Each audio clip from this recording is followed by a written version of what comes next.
북미 아이스하키 리그 NHL 2020-2021 시즌이 개막합니다. 새로운 시즌을 맞아 각 디비전별로 시즌 프리뷰를 준비했는데요. NHL 개막 특집, 오늘은 NHL의 새 시즌을 예상해보고 전망해보는 시간으로 꾸며집니다. 국내 최초 국내 유일의 아이스하키 팟캐스트 비하인드넷 255회 시작합니다.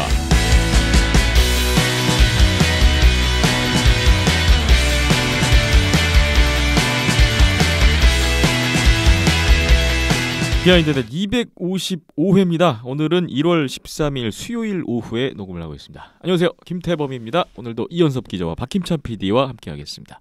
안녕하세요. 안녕하세요. 안녕하세요. 255회 드디어 NHL 새로운 시즌이 개막합니다.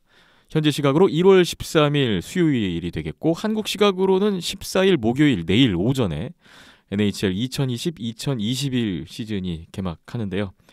많은 분들이 기다리셨을 것 같습니다. 뭔가 좀 설레는 마음으로 이번 시즌을 또 맞이하게 됐는데, 오늘 오프닝 때 말씀드린 대로 NHL 개막을 맞아서 시즌 프리뷰 준비했습니다. 오늘은 KHL 국내 소식은 잠시 접어두고 NHL 위주로 꾸며진다는 점 서두에 안내를 드리면서 출발해 보겠습니다. 댓글 소개에 앞서서 한 가지 간단하게 소식을 전해드리면 국내 소식인데요. 2월 초에 예정돼 있었던 제102회 전국 동계체육대회가 취소됐다는 소식이 이번 주에 전해졌습니다. 네.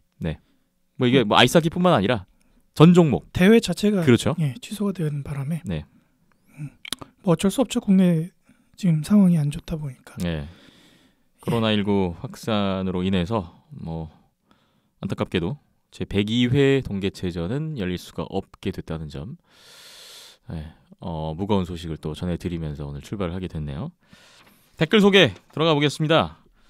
역시 NHL 개막의 효과가 있는 것 같습니다. 개수 차이로는 큰 차이는 아니지만 비율로 봤을 때 한 3배 정도 댓글이 많이 늘었어요. NHL 효과라기보단 새해라서 저는 NHL 개막 효과라고 봅니다. 새해 첫 개막발 아닌가 저는 그렇게 생각하고 있는데, 매 회마다 제가 일주일에서 2주일 정도 지나면은 그 해당 회차 이제 청취 수나 이제 조회수를 체크를 해 놓는데요. 네. NHL 끝나고 국내 대회 끝남과 동시에 청취 수가 5분의 1로 줄었습니다. 지난주까지 그랬고요. 네. 예. 그래서 댓글이 이렇게 많이 왔다는 거는 새해라서 새해 첫 방송이었으니까. 근데 이제 인사차. 예, 이번 회차부터는 이제 NHL 프리뷰부터 해서 NHL 얘기들이 쏟아져 나오니까 다시 이제 청취 수가 회복되지 않을까. 부디. 바라는 바입니다. 생각하고 있습니다. 보통 이제 제가 댓글 한 3개 정도 소개하고 한 장이면 끝나는데, 반장이면 끝나는데 오늘 한 장이 넘어갑니다. 부지런히 소개를 해보겠습니다. 유튜브 댓글입니다. 권오훈님 1월 8일 댓글, 온더스포츠 세 분도 새해 복 많이 받으세요. 감사한 또 인사를 주셨습니다. 공원사님이 오셨는데 1월 8일 댓글, 열혈 구독자인데 처음으로 댓글 남깁니다. 새해 복 많이 받으세요 하셨네요. 반갑습니다. 공원사님 댓글로 좀 많이 참여해 주시면 더 이야기할 거리 늘어나니까 앞으로 좀 부탁드릴게요. 응원팀 고르기님 역시 1월 8일 댓글, 오늘도 좋은 방송 감사드립니다. 그리고 세 분 모두 새해 복 많이 받으시기 바랍니다. 인사 주셨고요. 시즌 시작하고 응원팀 골라지면 다시 닉네임 변경할 생각입니다. 크크 하셨어요. TMI지만 댓글 달았던 김영준, 고고싱, 응원팀 고르기 다 동일인이고 기장님 블로그 응원팀 고르기 저입니다. 크크 하셨네요. 그동안 댓글 달아주셨던 그분이군요. 김영준님, 고고식님, 이제는 응원팀 고르기님으로 기억하겠습니다. 네, 응원팀 빨리 고르시면서 댓글 많이 부탁드리겠고요. 노매드 하키님 1월 9일 토요일에 감사합니다. 인사 주셨네요. 항상 들어주시고 봐주시니까 저희가 또 감사하죠. 그리고 에드워드마님 1월 9일 댓글, 결승전만 해도 캐나다가 우승은 따놓은 듯 했는데 미국이 무실점으로 승리를 했다는 게 대단한 듯 합니다. 항상 잘 보고 있습니다. 새해 복 많이 받으세요. 역시 새해 인사와 함께 미국의 우승에 대한 또 잠시 놀라움을 표시해 주셨습니다. 경준이님 1월 9일, 캐나다 우승이 유력해 보였는데 미국이 우승했네요. 이제 다음 주면 NHL 시즌 시작입니다. 바빠지시겠네요. 올 한 해도 좋은 방송 부탁드립니다. 새해 건강하세요 하셨어요. 미국 우승이 꽤 많은 분들에게 의외로 좀 다가오셨던 모양이군요. 형노님도 1월 9일 댓글 주셨군요. 드디어 다음 주면 NHL이 시작을 하게 되는군요. 제가 응원하는 캐피털은 축소 시즌이라고는 해도 올해는 우승을 더 간절히 원하는 모양입니다. 보스턴에서 차라 선수를 데리고 올 정도니까요. 비록 랭키스터 골리가 심장 수술로 참여를 못하지만 흥미로운 시즌이 될 것 같습니다. 세 분 모두 좋은 한 해가 되시기 바랍니다 하셨습니다. 캐피털스 응원하시는 형노님, 우승을 원하는 만큼 캐피털스가 좋은 성적을 거둘지 궁금해지고요. 이따가 캐피털스 내용이 나올 수도 있어요. 네, 잠시만 기다려주시면 감사하겠습니다. 썬딘13님 1월 10일 댓글 주셨습니다. 잘 봤습니다. 제작진 모두 새해 복 많이 받으세요. 주니어 대회는 성인 대회와 함께 꼭 챙겨보는데 멘탈이 완성 안 된 선수들 경기라 잘하다 와르르 무너지는 걸 종종 봅니다. 특히 미국이 매년 그런 경향도 보이고 토너먼트 성적이 그닥 좋지 못한데 만나면 거의 이기는 걸 보기 힘든 스웨덴을 이기는 걸 보고 이번엔 뭔가 나오겠다 싶더군요. 반면 멘탈 나가는 스웨덴을 보고 토너먼트 1라운드가 껄끄러운 핀란드라 어쩌면 질 수도 있겠다 했는데 역전패. 매번 유럽 하키 등 다양한 하키 소식 전해주셔서 감사하고 앞으로도 흥미로운 이야기 소개해 주시길 부탁드립니다. PS 붙여주셨네요. 전번에 파벨 무레 소개 잘 들었습니다. 재밌게 들었는데 감사 인사가 늦었네요. 흐흐. 예, 덧붙여 주셨습니다. 유럽 하키까지 관심 있게 또 접하시고 들으시는 것 같은데 감사 인사 저희도 함께 드리고요. 역시 그 주니어 대회의 특수성 어떻게 될지 모르는 그런 부분들도 많이 공감을 하셨던 것 같습니다. 썬딘 일사님까지 오늘 소개해드릴 댓글 모두 다 살펴봤습니다. 다음 주에는 또 한 2배 정도 늘기를 댓글 수가 많은 분들 참여를 해주시기를 부탁을 드리겠고요. 참여해주신 8분께 감사하다는 말씀 전하면서 오늘 NHL 개막 특집 시즌 프리뷰 지금부터 시작해보겠습니다.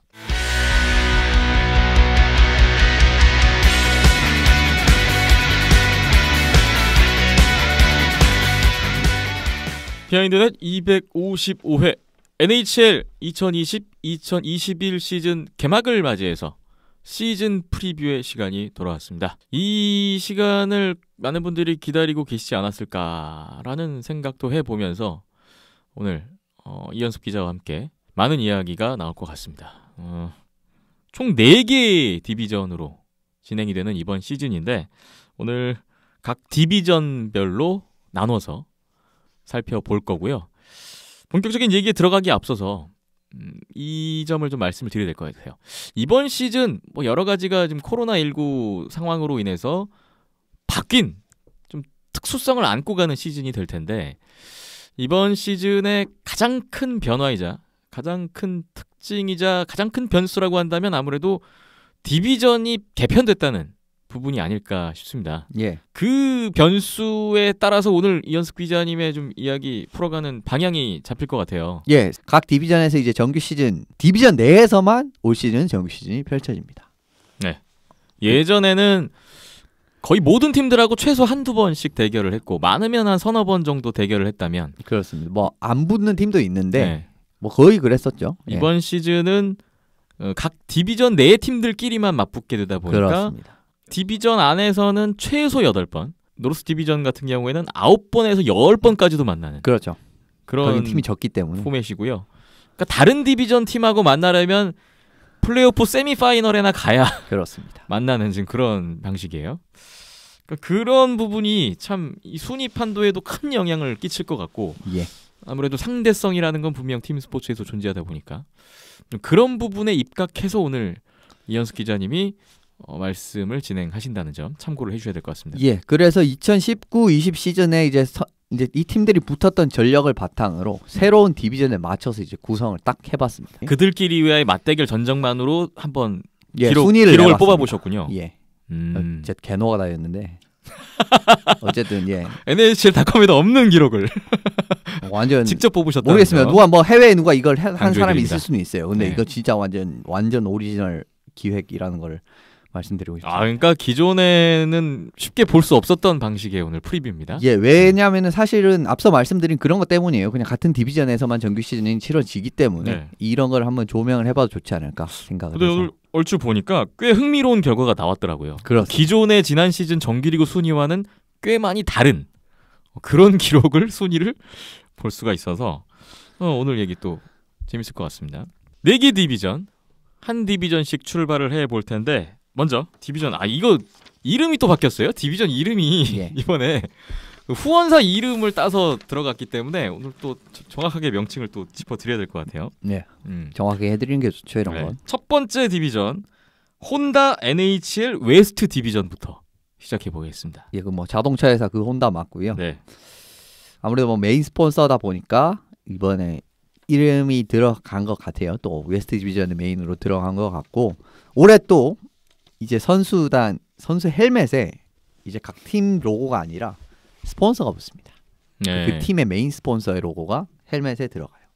이런 것도 어떻게 보면은 큰 변화. 제가 봤을 때 예, 좀 변화라고 할 수 있고 좀 금전적으로 어려운 게 사실 오늘 배트맨 어젠가 그 기자회견에서 나왔습니다. 이거 안 하는 것보다 낫다. 그러니까 안 하는 게 돈은 절약이 되지만 하키를 위해서 하는 이런 느낌으로 네. 예, 이런 뉘앙스로 이야기를 했단 말이에요. 그러니까 어렵다라는 겁니다. 걔네들도 이제 돈이 좀 그러니까 국내 프로스포츠 같은 경우에는 리그 자체에 이제 후원사 이름이 붙는 경우는 흔하게 볼 수 그렇죠. 있는데, 야 이렇게 가다가는 이제 북미 스포츠도 리그 자체에 막 회사 이름 붙고 이런 날이 올 수도 있지 않나 올 수도 있죠. 하는 생각도 이제 해보게 뭐 되네요. 사실은 이제 뭐 기업 스폰서가 들어가는 것부터 그렇고 MLB도 똑같이 이제 디비전에 이제 이름이 들어가는데 참 맨프레드 총재가 참 재밌는 말 했어요. 이 생각을 왜 못했지? 막 이런 이야기를 하고 있었어요. 그쪽은. 왜 이제야 이런 걸 하신 걸까? 그렇습니다. 왜 이걸 아직도 몰랐을까? 이런 느낌의 이제 또 이야기를 했는데 쏠쏠하게 들어오나 보네요. 그러네요. 아무튼 근데 좀 이런 식으로 어려운 것 같고요. 사실 어떻게 보면 NHL이 코로나 이것 때문에 재정적으로 어려워서 돈이 안 돼서 안 된다, 못 한다 이러면은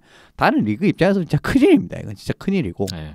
왜냐하면 그만큼 이 세계에서 제일 잘 나가는 리그가 이걸 휘청이고 막 못할 정도면은 그렇고 사실 AHL은 이번 코로나 때문에 몇 팀 못 나옵니다.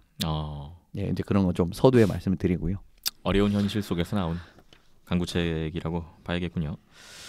첫 번째 혼다 NHL 웨스트 디비전인데요. 이 디비전에는 지난 시즌 이제 정규리그 순위 순서대로 말씀을 드리면 세인트루이스 블루스, 콜로라도 애벌랜치, 베이거스 골든 나이츠, 미네소타 와일드, 애리조나 카이오츠, 애너하임 덕스, LA 킹스, 세너제이 샤크스까지 총 8개 팀이 속해 있습니다. 그런데 아까 말씀드린 대로 지난 시즌의 그 맞대결 성적을 바탕으로 뽑아봤을 때 어떠한 특이점이 보이는지부터 한번 볼까요? 이 디비전이 제일 많은 경기를 했습니다. 평균 경기가 20.8경기입니다. 맞대결을 제일 많이 했어요. 예. 그리고 20경기 이하로 한 팀이 한 경기도 없어요. 저는 많다는 얘기네요. 왜 그러냐면 사실 이 디비전은 거의 그대로 왔습니다. 퍼시픽 디비전에 있었던 팀들이랑 일부 센트럴이 들어왔기 때문에 결국 다 서부 팀들이고 하다 보니까 경기 수가 제일 이제 어떻게 보면은 서로 전적이 많기 때문에 좀 유의미하다라는 부분. 그래도 이제 통계적으로는 30개 이상은 돼야 되는데 그건 안 됐기 때문에 뭐 그렇게 큰 의미는 없지만 어쨌든 조사를 해봤다라는 부분이 있고요. 예. 플레이오프에 좋은 성적이 낸 팀이 2팀이나 포함이 됐는데 한 팀을 제외하면은 좀 유사한 양상이었다. 근데 요 두 팀이 제가 생각했을 때는 올해도 잘하지 않을까라는 부분이 있었고 그대로 이제 나왔다라는 부분입니다. 네. 상대전적으로 뽑은 순위는 어떻게 나왔습니까? 세인트루이스가 승점 29.1이고요. 베이거스 골든 나이츠 25점이고 콜로라도가 23점, 애리조나도 23점이고 LA가 22점에 미네소타 애너하임 21점씩 했는데 미네소타 애너하임 순서고 세너제이 17점입니다. 그러면 지난 시즌 정규리그 순위와는 큰 차이는 없네요. 뭐 상위권 세인트루이스, 베이거스, 콜로라도 그대로고. 예, 큰 차이는 없는데 네. 승점 차이는 별로 없죠. 이제 솔직히 말씀드리면은 캘리포니아 노답 세 팀이니까 쉽게 가겠네 했는데 지금 콜로라도랑 LA가 승점 1점밖에 차이가 안 나고 예. 미네소타도 2점밖에 차이가 안 나고 세너제이 최하위조차 이제 어떻게 보면은 6점밖에 차이가 안 납니다. 그렇기 때문에 막 그렇게 이 정규 시즌만큼의 어마어마한 차이는 안 난다라는 거예요. 네. 하지만 독보적으로 세인트루이스만 쭉 이제 치고 나가는 이런 그림이고요. 예. 자, 일단은 그런 또 특징을 볼 수가 있었는데 오늘 이 디비전 내 팀들 가운데 좀 올 시즌 눈여겨봐야 할 팀들 좀 몇 팀 짚고 넘어가 보겠습니다. 먼저 세인트루이스 블루스를 꼽아주셨네요. 예, 팀 지표에서 압도적인 모습 많이 나왔고요. 최다 승점 1위, 그리고 승점 획득률 1위 72.5%, 득점 공동 2위 67득점이었어요. 이제 그리고 실점 1위, 평균 득점 1위, 평균 실점 2위입니다. 네. 거의 뭐 괜찮은 지표에서는 다 최상위권이죠. 이런 부분에서 참 좋았다. 그리고 지난 플레이오프 제가 생각했을 때는 지난 플레이오프에 부진 큰 임팩트가 있었죠. 비닝턴 뭐하냐 이런 거. 네. 근데 올해 발목을 잡진 않을 것 같아요. 그러니까 부진 탈출이 가능하다라고 생각을 하고요. 대부분 전력 건재하고 타라센코 부상이지만 타라센코 없어도 잘할 수 있는 거 보여줬고 피에트란젤로 빈자리는 크루그로 어느 정도는 대체가 된다는 점 생각하면은 제가 생각했을 때 올해도 웨스트 디비전에 거의 치고 나가는 팀 중에 하나가 되지 않을까 싶습니다. 네, 뭐 엘렉스 피에트란젤로라든지 타라센코 부상 결장, 그런 변수에도 불구하고 뭐 여전히 상위권을 유지할 것으로 전망이 된다는. 뭐 변수가 비닝턴 정도인데, 예, 뭐. 근데 저기 제이크 앨런도 나갔잖아요. 예. 비닝턴이 좀 어깨가 무거워졌네요. 예, 그런 부분은 있지만 결과적으로는 뭐 제 퍼포먼스를 회복하지 않을까 싶고요. 네. 그런 부분만 회복이 된다면 제가 생각해서 세인트루이스는 뭐 쭉 치고 나갈 수 있는 팀이 되지 않을까. 기본 전력이 탄탄하기 때문에 그런 부분이 가능하지 않을까 싶습니다. 그렇군요. 세인트루이스 블루스 먼저 봤습니다. 그리고 이 디비전에서 베이거스 골든 나이츠를 한번 살펴볼까요? 저 이 팀이 1위 할 것 같습니다. 이 디비전에서 가장 강팀으로 보시나요? 승점 25점을 획득하긴 했는데 최다 득점을 했어요. 1위. 그리고 이제 평균 실점이 3.23으로 이제 실점 1위니까 최하이죠. 이 팀들과의 상대 전적에서는 실점이 가장 많았습니다. 그렇습니다. 3.23으로 공동 이제 꼴찌, 애너하임이랑 꼴찌를 했는데 왜 제가 1등이라고 말씀을 드리냐면은 로빈 레네르 선수 합류 이후에 이 팀 완전히 골텐딩이 달라져 버렸습니다. 완전한 안정감을 들여선 부분, 그렇기 때문에 이런 실점 부분이 만회될 것이다 라고 생각을 했고, 피에트란젤로 선수 영입은 제가 생각했을 때는 네이트 슈미트 선수의 당연한 업그레이드입니다. 당연한 업그레이드예요. 이제 물론 슈미트 선수 저 옛날부터 굉장히 좋아했던 선수긴 하지만 이제 워싱턴 있을 때부터 굉장히 이 선수가 왜 기회를 못 받지 이런 좀 많이 생각을 했는데, 베이거스에서 잘했지만은 피에트란젤로 들어오면은 요걸로 빈자리 채운 이 슈미트 이상이다. 그건 분명합니다. 그렇기 때문에 전력 자체는 훨씬 더 좋아졌어요. 그렇기 때문에 올해 웨스트에서 정말 무서운 팀은 베이거스가 되지 않을까 싶습니다. 피에트란젤로 선수가 이제 같은 디비전 내에서 이적을 한 경우가 됐는데, 뭐 그 선수의 합류 자체가 큰 힘이 될 것이다 라는 뜻으로 받아들여야 될 것 같고요. 그러니까 득점에 받쳐주니까 실점만 안정이 되면 되는데 실점이 안정화될 카드가 준비가 됐다라는 겁니다. 이 친구들이. 그렇기 때문에 저는 상위권 점칠 수밖에 없고요. 베이거스 골든 나이츠, 이번 혼다 웨스트 디비전에서 좀 가장 주목해 보실 만할 것 같습니다. 그리고 한 팀 더 볼까요? 콜로라도 애벌랜치는 좀 변동 가능성이 있을 것 같습니다. 플레이오프 나갈 것 같아요. 나갈 수밖에 없습니다. 사실 다른 팀을 생각을 해본다면은 정규 시즌 전 면모는 좋았죠. 그리고 플레이오프 때도 생각보다 파죽지세였습니다. 이 라운드까지는. 제가 기대를 했었어요. 두 라운드까지는. 댈러스와의 시리즈를 거의 다 이겨놓고. 그렇죠. 그런 것도 결과적으로는 약점인 거예요. 그 팀의 약점인 거고. 이제 새로운 디비전 상대로는 압도적이지 못해요. 11승 8패 1연장패입니다. 전체 그렇게 좋지 않죠. 이런 부분이 있고, 승점 획득률도 엘리트 레벨이 아닙니다. 57.5%면 엘리트 레벨이 아닙니다. 그리고 약팀 상대로 전적이 너무 안 좋아요. 애너하임 LA한테 루징 시리즈 했습니다.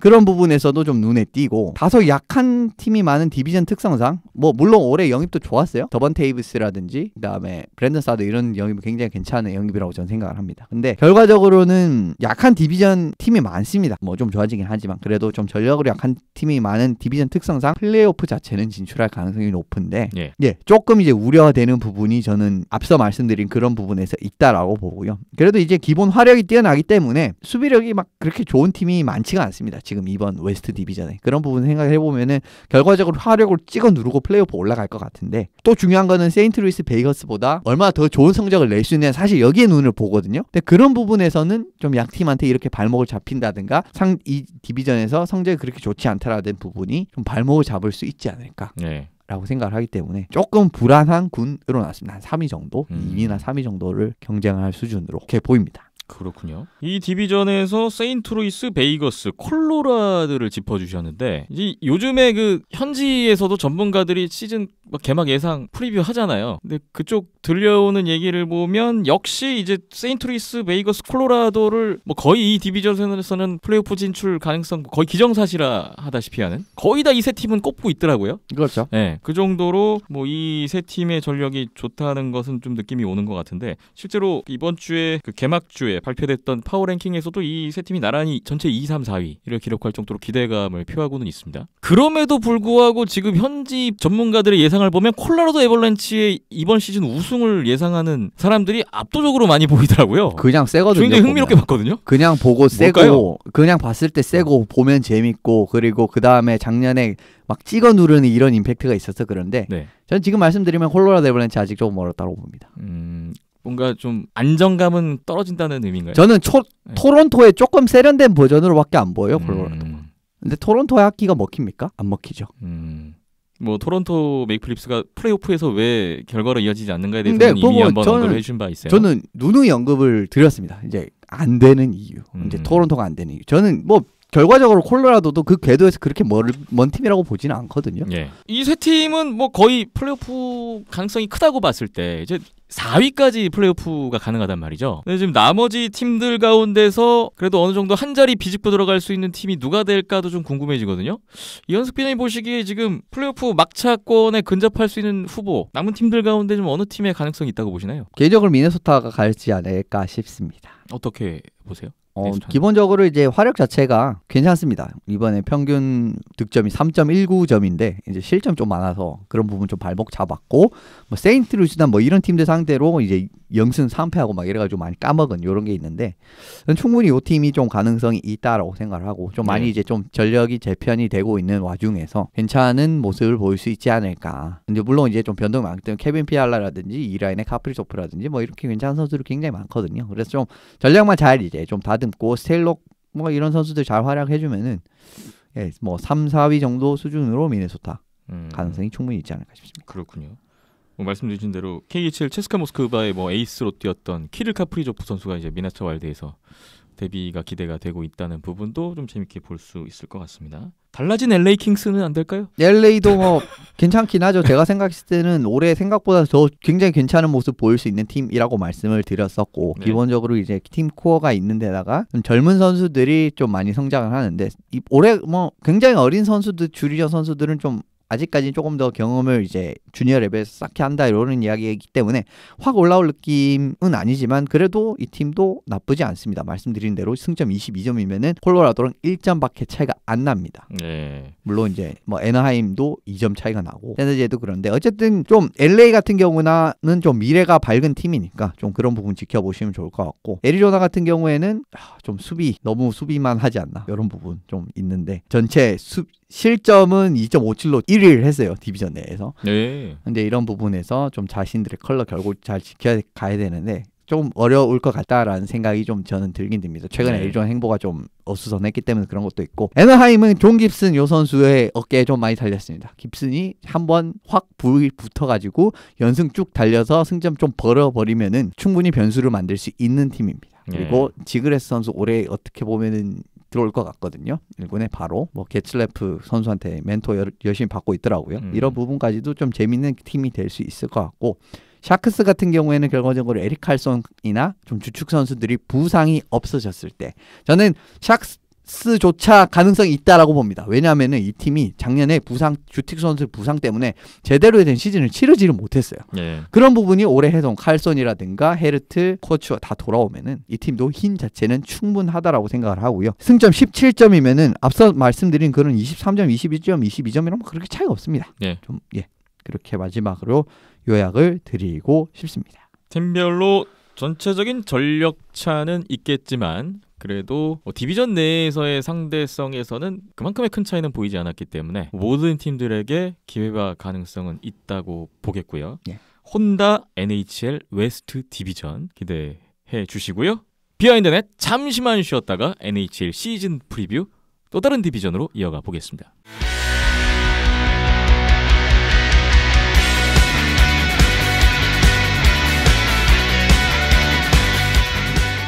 네, NHL 2020-2021 시즌 개막 프리뷰 진행하고 있습니다. 두 번째 디비전 보겠습니다. 매스 뮤추얼 NHL 이스트 디비전 프리뷰를 해보겠습니다. 매스 뮤추얼은 보험회사고요. 이스트 디비전에는 보스턴 브루인스와 워싱턴 캐피털스, 필라델피아 플라이어스, 피츠버그 펭귄스, 뉴욕 아일랜더스, 뉴욕 레인저스, 버펄로 세이버스, 뉴저지 데블스까지. 네, 지난 시즌 정규리그 순위 순서대로 말씀드렸어요.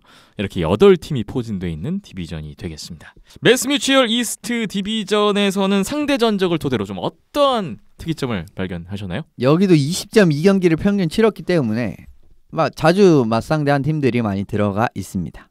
뭐 사실 메트로폴리탄 디비전 팀들이 많이 들어왔기 때문에라고 이제 생각을 하시면 될 것 같고요. 예. 버펄로는 16경기밖에 소화를 하지 않았습니다. 상대 전적 다 조사를 해봤을 때 예. 제일 적죠. 근데 뭐 버펄로 그냥 미리 말씀을 드려버리는 격이 되는데 성적이 너무 안 좋습니다. 승점 13점밖에 못 땄습니다. 지난 시즌 뭐 정규리그 순위도 하위권인데 상대 전적은 더 안 좋은가 본데요. 예, 뭐 사실 뭐 다른 지표 같은 부분도 눈에 띄는 지표가 아무것도 없었고요. 평균 득점 2.56에 평균 실점 3. 그리고 승점 획득률 40.6%. 좋지 않죠. 예. 6승 9패 1연장패입니다. 이런 부분이 참 답답하기 때문에 반등의 여지가 저는 높지 않다. 이미 못을 박아두고 가겠습니다. 예. 그런 부분이 좀 이제 세이버스 팬분들 좀 아쉬우실 수 있을 것 같은데 올해 우리도 보강 잘했는데요 라고 생각하실 수 뭐 좀 이름 있는 선수들 들어왔잖아요. 뭐 홀 선수라든가 스털. 대표적이고 예. 에릭 스털 선수. 그러니까 보강 자체는 괜찮지만 상대 전적이 작년에 너무 좋지 않았다라는 부분. 그리고 좀 뭔가 약점? 지금 말씀드리면 딱 보시면은 그 부분에서 공격은 어떻게 보면 해석이 될 수 있지만 수비적인 부분에서 평균 시점 3이나 되는데 그거에 대한 보완 카드가 저는 그렇게 충분하다고 생각하지 않았기 때문에 예. 버펄로 올해도 좀 어려울 가능성이 있다라는 부분 미리 말씀을 드립니다. 그렇군요. 버펄로가 지금 최하위로 나타난 매스 뮤추얼 이스트 디비전 상대전적으로 뽑아본 순위는 어떻게 나왔습니까? 보스턴이 승점 33.1위고요. 필라델피아 29점, 아일랜더스 27점, 워싱턴 24점, 피츠버그 19점, 레인저스 19점, 둘이 19점인데 피츠버그가 승점 획득률이 더 높기 때문에 피츠버그가 위입니다. 그리고 뉴저지가 18점, 마지막으로 버펄로가 13점 이렇게 순위가 나왔네요. 뉴욕 레인저스, 뉴저지, 버펄로 뭐 정규리그 하위권을 기록했던 그 팀이 뭐 그대로 하위권에 있는 거는 변동이 없고요. 보스턴이 뭐 이 디비전 상대전도 제일 셌다라는 부분도 변화가 없는데 이제 상위권에서 좀 변화가 있군요. 뭐 워싱턴, 뉴욕 아일랜더스 뭐 이런 팀들, 필라델피아 이런 팀들의 좀 순위 변동이 보입니다. 자, 이 디비전에서 어떤 팀부터 이야기를 해볼까요? 보스턴이요, 아무래도. 지금 가장 강팀으로 나타났던 보스턴 브루인스입니다. 이건 뭐 승점 1위고 그다음 승점 획득률 1위 78.6% 1위고 득점 2위 74득점 그리고 실점 47실점 1위. 뭐 웬만한 지표 여기도 다 이릅니다. 그러니까 작년에 서부에 세인트루이스 있었으면 동부에 보스턴이 있었거든요. 네. 딱 그 느낌대로 그대로 이제 팀 지표가 나왔다라고 보시면 될 것 같고 모든 지표가 다 최상위권 수준이라고 보시면 됩니다. 상대 전적에서 밀리는 팀이 있어요. 보스턴도. 가령 뭐 필라델피아라든가 그다음에 워싱턴이라든가 이런 팀들이 있습니다.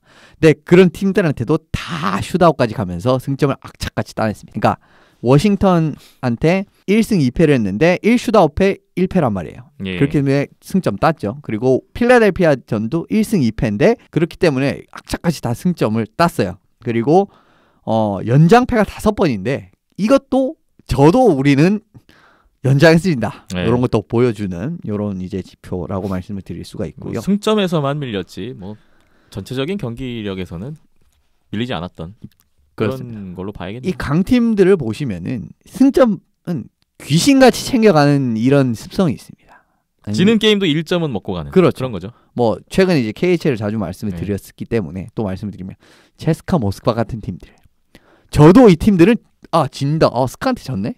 연장패네. 이런 느낌입니다. 예. 뭐 물론 얼마 전에 또 연장에서 이겼지만은 그러니까 이렇게 연장에서 끌고 가고 연장에서까지 이제 승점 악착같이 이렇게 따내는 이게 정말 정규 시즌 순위는 중요하거든요. 그런 부분에서 차이가 났다라고 볼 수 있고요. 예. 근데 이제 보스턴에도 올 시즌에 좀 악재는 있어요. 예. 이제 나간 선수들도 있고 조금 있죠. 지금 파스트라나크 선수도 부상으로 초반에 결장한다는 소식이 있고요. 예, 마샨드 네. 파스트랑크 선수가 부상으로 좀 이탈하는 부분이 있고 그리고 하라 선수 이제 팀의 주장이었던 이제 지데노 차라 선수라고 불리는 그 선수죠. 예. 이 부분이 슬로바키아 분이기 때문에 예. CH가 히읗으로 읽혀야 됩니다. 예. 한국어 그러니까. 표기법에서는 지데노 하라로 예. 쓰겠습니다. 실제로 예. 그네들은 하라라고 말을 합니다. 이제 북미에서만 차라라고 해요. 그런 그렇군요. 부분이 있고 요 두 자원의 이탈이 있긴 했습니다만은 팀 입장에서는 브레넌 카를로 선수라든지 찰리 맥커버이 선수가 요 두 선수 빈자리를 메꿀 수 있다. 앞으로 이제 축은 요 둘이다. 라는 이제 움직임을 좀 보여주고 있습니다. 그렇기 때문에 해당 역할 이상을 해줄 거라고 생각을 하는 것 같아요. 하라 선수는 사실 나이도 굉장히 많았고 크루그 선수는 공격에서는 정말 매력적인 옵션이긴 하나 그렇게 수비를 잘하는 선수는 아니었거든요. 그런 부분을 감안해 본다면은 진짜 엘리트 투웨이 디펜스맨으로 성장하고 있는 맥커보이 그리고 장신 수비수로서 정말 뭐 괜찮은 이제 성장세 보이고 있는 카를로 이런 선수들이 있기 때문에 뭐 축으로 삼고 나머지 선수를 이제 잘 하면서 그리고 뭐 그리즐리기라든지 로전이라든지 남아있는 선수들이 생각보다 이름을 많이 못 들어봤다라는 부분이 있지 실제로 보시면 굉장히 괜찮은 선수들입니다. 그렇기 때문에 수비진에서는 제가 생각했을 때는 생각보다는 공백이 나올 것 같진 않은데 문제는 결국 마시안트랑 파스트리앙크가 나갔을 때 승점 얼마나 벌어오는지 이 부분은 사실 조금 변수가 될 수 있어요. 초반이 고비가 되겠군요. 그렇죠. 시즌 초반. 이 선수들이 이제 복귀할 때까지 어떻게 좀 승점 잘 벌고 새롭게 주장이 된 베르제롱 선수가 좀 팀 잘 끌고 어쨌든 이 팀은 결과적으로는 2명의 센터, 엘리트 센터 2명 있고 이런 부분에서 전력이 괜찮기 때문에 일정 수준 이상으로 떨어질 가능성은 낮은 팀입니다. 보스턴 브루인스가 뭐 예년과 마찬가지로 올 시즌에도 상위권에 있을 가능성이 높은 것으로 받아들이겠습니다. 매스뮤추얼 이스트 디비전 이번에 살펴볼 팀은 어딘가요? 필라델피아 플라이어스입니다. 필라델피아 플라이어스 오늘 저지 입고 나오신 팀인데 저지 소개부터 한번 해주시죠. 예, 뭐 입고 나오신 이유가 무엇인지. 클로드 지루 선수 저지고요. 네, 주장. 지루 선수 저지인데 28번 저지입니다. 예, 뭐 또 몇 안 되는 러시아 선수 아닌. 그러네요. 예, 저지입니다. 이 선수 제가 굉장히 좋아하는 선수이기 때문에 예전부터 이제 한 신인 데뷔했을 때부터 굉장히 좋아했던 선수였기 때문에. 그렇다면 이 디비전에서 혹시 필라델피아를 가장 강팀으로 생각하시는지. 하나 더 사족 붙이자면 오늘 현지 시간을 지루 선수 생일입니다.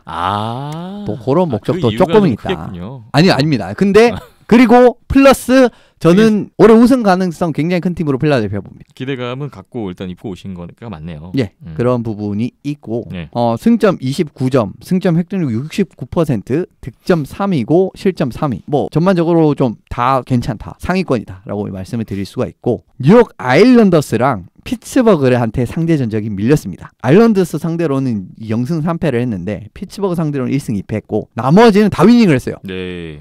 보스턴, 뭐 버펄로, 뉴저지, 레인저스, 워싱턴한테 다 위닝했습니다. 그런 부분이 저는 굉장히 크다라고 말씀을 드릴 수 있을 것 같고요. 보스턴과 마찬가지로 상대적에서 밀린 피츠버그 전마저 1승 2패지만 1패는 연장패이기 때문에 승점을 먹었습니다. 네. 이런 부분이 있다라는 부분 말씀드리고 싶고 놀란 패트릭 선수가 올해는 좀 건강하게 이제 팀에 복귀한다라는 이야기가 있습니다. 이런 부분도 1, 2, 3 제가 생각했을 때는 지금 필라델피아 데스차트를 보면은 리그에서 제일 괜찮아 보이거든요. 공격진만 보면은.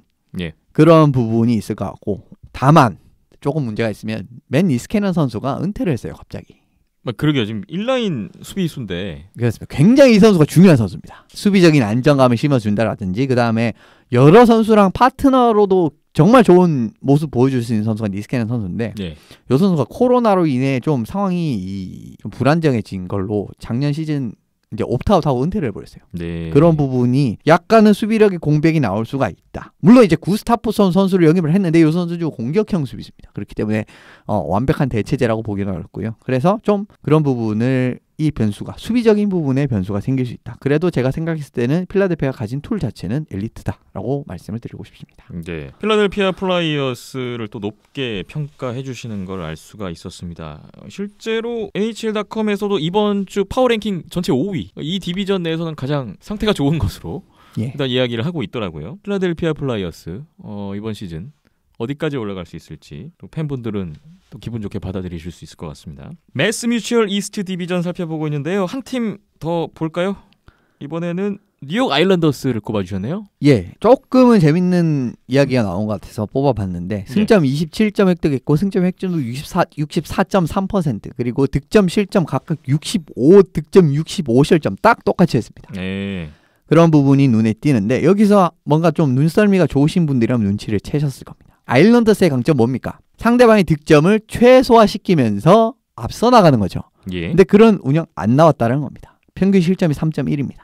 상대 전적 안에서는 이 디비전 내 팀들끼리 경기에서는 그런 자신들의 특색이 옅어졌다. 그렇습니다. 그렇기 때문에 이 팀이 좀 변동 가능성은 있어요. 제가 봤을 때는. 네. 지금 새로운 디비전 내에서 이런 식으로까지 부진을 한다라는 부분은 그렇게 좋은 이제 이 신호가 아니거든요. 평균 실점이 좀 이렇게까지 치솟았다는 부분. 그리고 레인저스 상대로 1승 3패. 보스턴 상대로 루징. 이런 것도 사실 막 그렇게 반가운 소식은 아니에요. 예. 그런 부분이 있고요. 플레이오프에는 뭐 필리 상대로 3대0 이제 필라델피아 뭐 디비전 1위 제가 생각했을 때는 필리가 디비전 1위가 될 확률이 제일 높을 것 같은데 3대0 스윕을 했단 말입니다. 뭐 작년 성적을 봤을 때는. 네. 그리고 플레이오프에서도 압도적이었죠. 이제 그러니까 뭐 필리 같은 부분을 잘 잡으면서 좀 분위기 회복할 이제 컨덕시 자체에 있다라는 부분. 그래도 좀 불안한 부분은 강점이었던 수비적인 운영 같은 부분이 우리 디비전 상대로는 별로 나오지 않았다라는 부분. 이런 부분은 조금 이제 지켜봐야 될 필요가 있는 아일랜더스입니다. 그렇군요. 뉴욕 아일랜더스 뭐 이번 시즌 선수단 면모를 보면 그 꼴리 그라이스 선수가 나갔는데 뭐 이렇게 되니까 일리아 소로킨 선수가 이제 백업이죠. 들어오잖아요. 맞죠. 예. 그러면 발라모프 선수랑 러시안 듀오 그렇게 체제 되죠. 구축도 좀 재밌을 것 같아요. 예. 재밌을 것 같습니다. 제가 봐도. 근데 좀 이제 정착하는데도 많이 도움을 줄 것 같고 사실 근데 1년 계약이라서 소로킨 선수의 앞날이 좀 많이 이제 달려 있는 이제 이번 시즌이거든요. 만약에 뭐 둘이 이제 주전 백업 잘 이제 나눠 먹으면은 제가 생각했을 때 앞으로 이제 장기 플랜에서도 충분히 소로킨 선수 남을 수 있을 것 같습니다. 일리아 소로킨 KHL 최고 골리가 NHL에서는 어떨지 이거 궁금해집니다. KHL 작년 최고급 선수가 올해 굉장히 많이 갔어요. 골리 소로킨, 수비 레톤에 공격수 카프쇼프 다 갔습니다. 예. 이 선수들 올해 NHL에서 얼마나 잘하는지 예. 좀 보시면 좋을 것 같습니다. 그렇네요. 뉴욕 아일랜더스까지 이렇게 살펴봤습니다. 지금 많은 전문가들의 그 예상평을 보면 뭐 이 디비전에서는 말씀해주신 뭐 필라델피아, 보스턴 역시 좋은 평가를 받고 있더라고요. 예. 그리고 지금 워싱턴 캐피털스도 현재에서는 그 플레이오프가 거의 유력한. 지금 뭐 보스턴, 워싱턴, 필라델피아가 가장 많은 표를 받고 있던데 워싱턴 캐피털스 팬분들도 이번에 진짜 아까 뭐 댓글에서도 잠깐 언급이 됐지만 우승이 좀 절실한 거 아니냐 이런 얘기까지 나왔어요. 이현섭 기자님 어떻게 보세요? 마찬가지로 못하지는 않을 겁니다. 네. 콜로라도처럼 마찬가지예요. 근데 이 팀도 상대적이 그렇게 좋지 않아요. 디비전 내에서 11승 10패 2연장패입니다. 이제 승패로 그냥 단순 승패로 따지면은 5할 못했죠. 물론 이제 포인트 획득률에서는 5할 넣었지만은 단순 승패로만 그냥 따지면 5할 못했죠. 이런 부분이 저는 조금 이제 발목을 잡을 가능성이 크다. 그리고 수비적인 체제인데 물론 이제 득점은 77득점으로 제일 많은데 경기 수도 제일 많아요. 이 팀이 23경기를 치렀습니다. 다른 데 21경기, 19경기, 21경기, 16경기 이런 느낌인데 경기가 많아서 이제 뭐 득점이 뭐 많았다라는 부분으로 해석을 할 수 있는데 실점도 제일 많습니다. 79실점으로. 이런 부분에서 이 워싱턴이 같은 디비전 상대로 실점이 이만큼 많았다라는 부분은 마찬가지로 그렇게 썩 좋은 반가운 소식이 아니거든요. 예. 그리고 올해 같은 경우에는 앞서 말씀드렸지만 홀트비 선수 나갔고 삼소노프 선수가 주전으로 이제 메인을 잡아야 되는데 룬드크비스트 선수 좀 부담을 덜어줄 수 있을까 해서 영입을 했는데 이 선수가 심장 문제로 갑자기 인해서 지금 빠졌어요. 사실상 이제 은퇴 가까운 이제 그림이 되고 말았습니다. 이제 뭐 내년에 돌아올 이제 준비를 한다고 하는데 심장 수술이고 뭐가 이제 조치가 좀 더 심해지면은 제가 생각했을 때는 복귀가 어려울 가능성이 큽니다. 이제 이런 부분 생각해 보시면은 뭐 크레이그 앤더슨 선수가 뭐 트라이아웃 들어왔다라고 하는데 이 오타에서 최근 몇 년 봤을 때는 막 그렇게 믿음직한 자원은 아니거든요. 그런 부분도 있고 삼소노프 선수가 오프 시즌 굉장히 큰 부상 당했던 거는 자주 언급을 드렸죠 제가. 이제 이런 부분의 변수도 있기 때문에 삼소노프가 어깨가 무거운데 이제 어느 정도 부상을 확실하게 털고 회복된 모습을 보여주느냐 이 문제인데요. 불안군입니다. 그러니까 잘할 수는 있지만 앞서 말씀드린 그런 좀 디비전에서의 약세라든지 이런 부분을 바탕으로 좀 콜로라도랑 비슷한 포지션에 있다라고 보시면 될 것 같고요. 피츠버그는 크로즈비의 이제 그 시대가 크로즈비 말킨의 시대가 이제 좀 끝을 향해 가고 있지 않나. 물론 이제 뭐 괜찮을 거예요. 올해도 나쁘진 않을 건데 8승 8패 3연장패입니다. 마찬가지예요. 워싱턴이랑 막 그런 식으로 썩 좋은 느낌이 아니고 승점은 19점밖에 못 땄습니다. 근데 앞서 말씀드린 팀들은 다 24점을 넘었어요. 그런 부분 생각해보면 조금은 또 이 팀도 마찬가지로 상대 전적 내에서 좀 불안감이 좀 가중이 되는 부분이 있다. 그리고 머리 선수가 나가서 뭐 자리 선수라든지 이런 선수가 있긴 있는데 풀타임 주전으로 진짜 잘할 수 있을지는 지켜봐야 된다라는 또 변수가 하나 더 있고 전반적으로 새로운 단장이죠. 뭐 러더포드 단장이 새로운 단장 아닌데 그러니까 좀 러더포드 단장이 이제 지위를 잡고 난 다음에 계약들이 썩 이제 효용을 보는 계약이 뭐 영입이라든지 계약이 별로 없었어요. 좀 그런 부분에서도 조금 약간은 좀 불안한 부분이 있고요. 그래서 피츠버그도 좀 불안군에 놔야 되지 않을까라고 생각을 하고 레인저스는 앞라인이 밝기 때문에 올해 좀 못해도 솔직히 말씀드리면은 괜찮습니다. 드래프트 1순위 가져간 팀이죠. 라프레니엘 네. 먹었고 작년에 카코 먹었고 이제 뭐 팀 내에서도 젊은 선수들 쭉쭉 올라오고 있고 뭐 심지어 골리까지 세대 교체가 됐거든요. 셰스트로킨이랑 게오르기에프 뭐 세대 교체 돼버렸습니다. 그렇기 예. 때문에 올해 또 좀 못해도 됩니다. 아니 뭐 좀 이런 말씀드리면 상처받을 수도 있는데 괜찮습니다. 미래가 아주 밝아요. 그래서 괜찮다라고 보고 뉴저지는 8승 11패 2연장패인데 마찬가지로 그렇게 썩 좋지 않아요. 그리고 이 팀도 너무 이제 뭐 주먹 990 영입을 올해 좀 많이 하면서 올해 좀 넘어가자라는 느낌인데 데려온 자원이 많고 좀 뭐랄까 그 의도가 좀 명확하게 보이긴 합니다. 데려온 자원들이. 뭐 올해 같은 경우에는 좀 날카로운 트레이드 생각보다 많이 했어요. 콜럼버스 상대 벤벨이라든지 그 다음에 머리 이런 자원이라든가 그 다음에 클리프코프 선수 뭐 자유계약에서 데려오고 이런 부분도 그렇게 나쁘진 않았는데 결과적으로 이제 전력의 차이라든지 수벤 선수 저는 이 선수 뭐 들어올 때부터 뉴저지에서 막 그렇게 잘하지 않을 거라고 말씀을 드렸죠. 그리고 실제로 그랬죠. 네. 그런 부분도 있고 코리 크로포드 선수 갑자기 은퇴를 하는 바람에 그러니까요.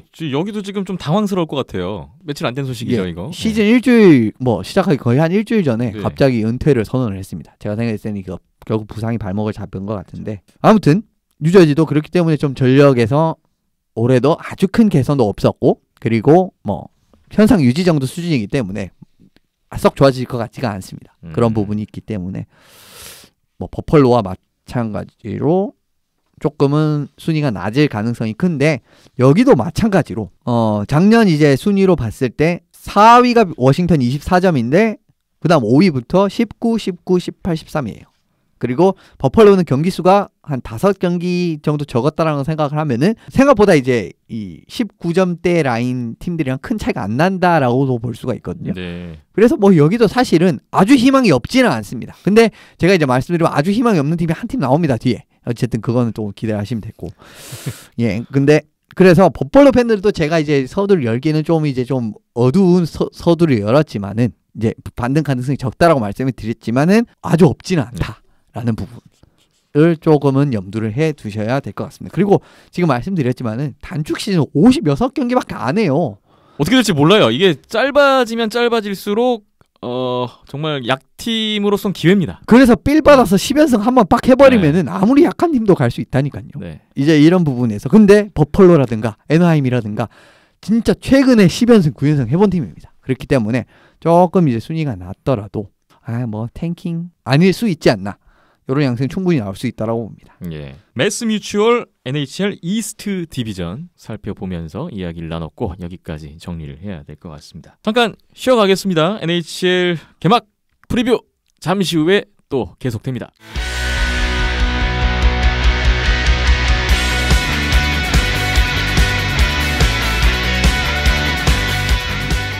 네, NHL 시즌 개막 프리뷰 함께하고 계시고요. 2개의 디비전 먼저 봤고 이제 2개의 디비전이 더 남아 있습니다. 이번에 살펴볼 디비전은 스코샤 NHL 노르스 디비전입니다. 이 디비전에는 에드먼턴 오일러스, 토론토 메이플립스, 밴쿠버 커넉스, 캘거리 플레임스, 위니펙 제츠, 몬트리올 캐네디언스의 오타와 세너터스까지 다른 디비전과는 다르게 7팀이 포진되어 있는 디비전이고요.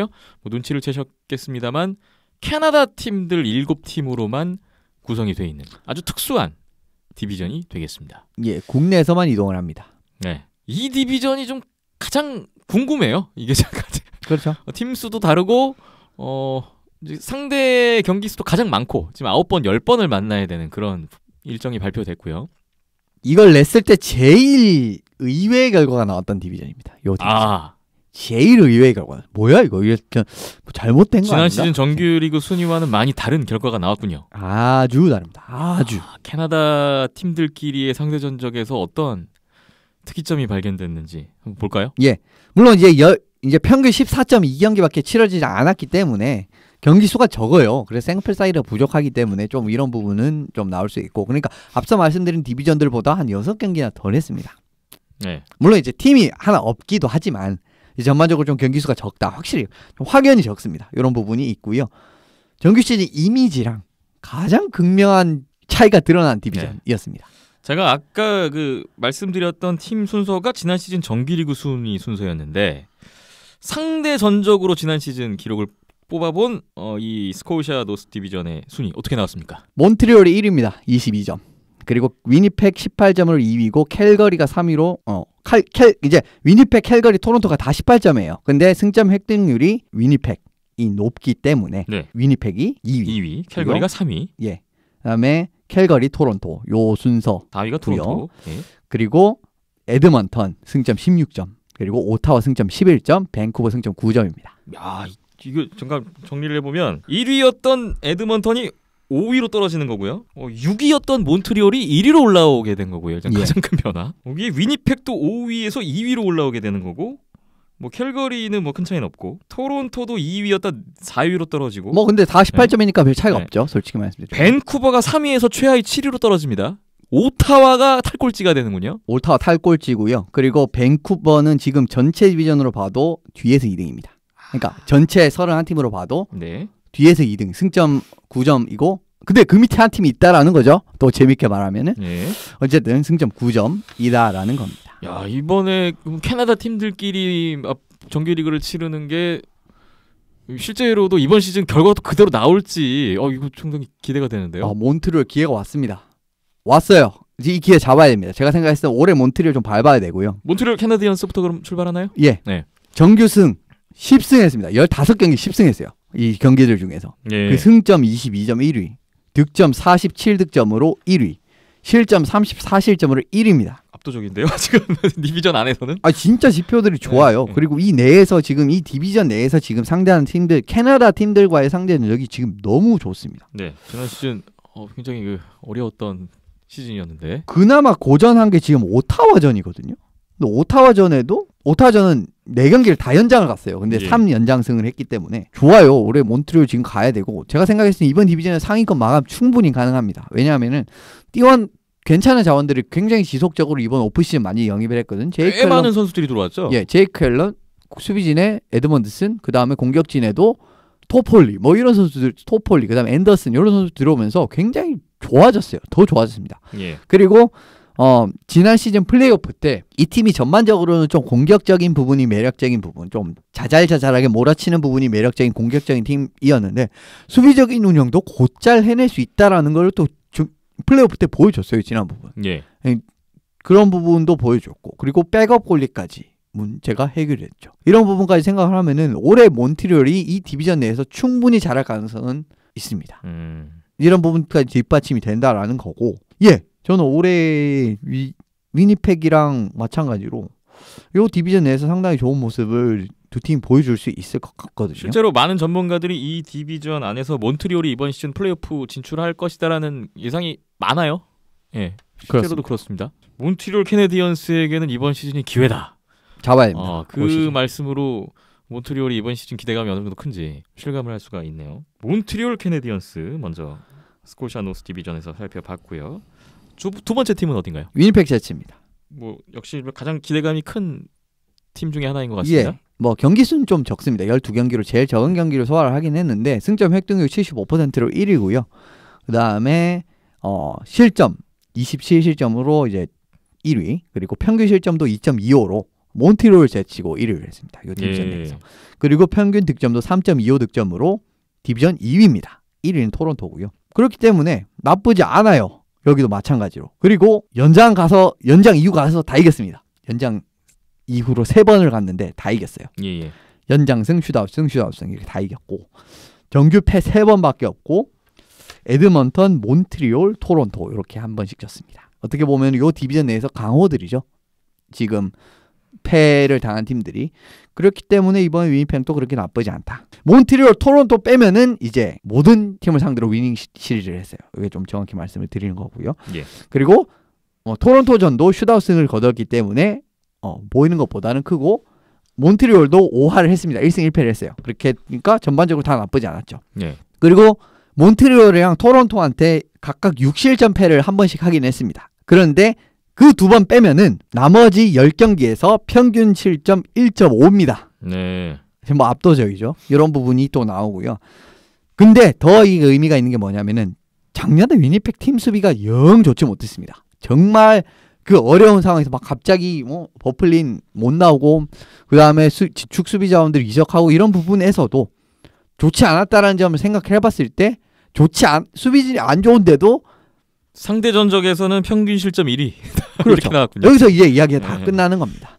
그렇기 때문에 더 좋은 성과라고 말씀을 드릴 수가 있는 거고요. 그리고 팀의 좋은 모습 보였던 스테스니 선수가 베이거스에서 다시 이적을 해서 왔습니다. 그러면서 2라인 센터가 보강이 딱 됐거든요. 더 이제 팀 전력이 좋아지는 이런 부분도 있었기 때문에 예전에 위니펙에 있을 때도 잘했었잖아요. 굉장히 잘했었죠. 그리고 플레이오프 때도 참 좋은 모습 많이 보여줬었던 자원이었는데 다시 돌아오게 됐습니다. 그렇기 때문에 올해 위니펙도 이번 디비전에서 좀 상위권으로 마감을 할 수 있을 것 같지 않나 싶네요. 지금 상대 전적을 보니까 위니펙의 어떤 느낌이 확 또 달라지는 것을 볼 수가 있군요. 스코샤 노르스 디비전 다른 팀 보겠습니다. 이번에 밴쿠버 커넉스를 뽑아주셨는데 뭐 안 뽑을 수가 없죠. 지금 이제 졸지에 상대 전적으로 최하위로 처지게 된 밴쿠버 커넉스입니다.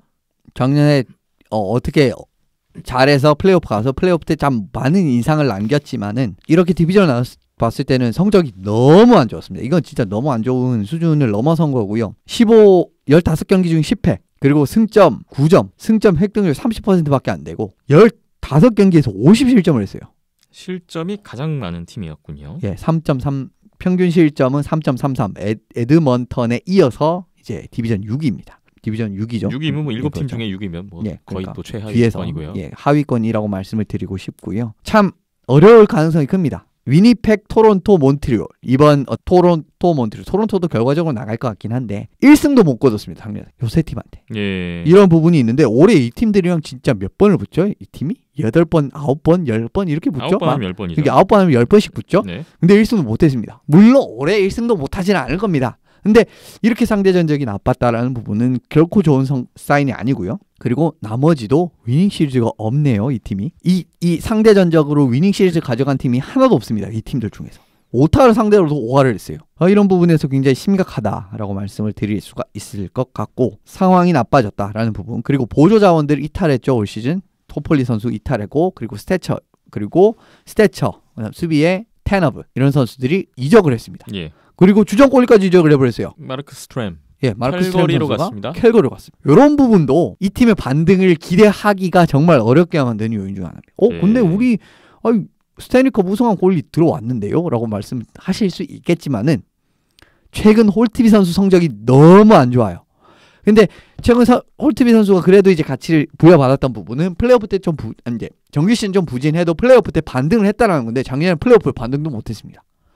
그렇기 때문에 수비적으로 괜찮은 체제를 가진 워싱턴에서도 그런 모습 보였는데 정말 밴쿠버 수비는 정말 안 좋거든요. 이 팀 수비력으로 그러니까 플레이오프 때는 쭉 이제 어떻게 보면 좀 먹히는 체제를 많이 보이면서 굉장히 인상적인 활약을 많이 남기긴 했지만 그렇게 수비가 좋은 팀이 아니에요. 그런 부분을 감안했을 때 더 안 좋아지는 수비를 앞에 가지고 홀트비가 더 잘할 것 같냐라고 하면 전 그렇지 않습니다. 밴쿠버 이번 시즌은 그럼 홀트비 댐코 이렇게 가는 걸로 봐야 되나요? 그렇죠. 이제 그렇게 이제 트윈 주전 백업의 구성이 될 거고 뭐 네이트 슈미트가 선수가 들어오긴 했습니다만은 글쎄요 빠진 자원들이 너무 크다라는 걸 생각을 해보면은 물론 수비 깊이적인 부분에서는 어느 정도 만회가 되지만은 이게 완전히 부진해서 끌어내 줄 정도의 영입이냐라고 보면 솔직히 말씀드리면 그 정도는 아닙니다.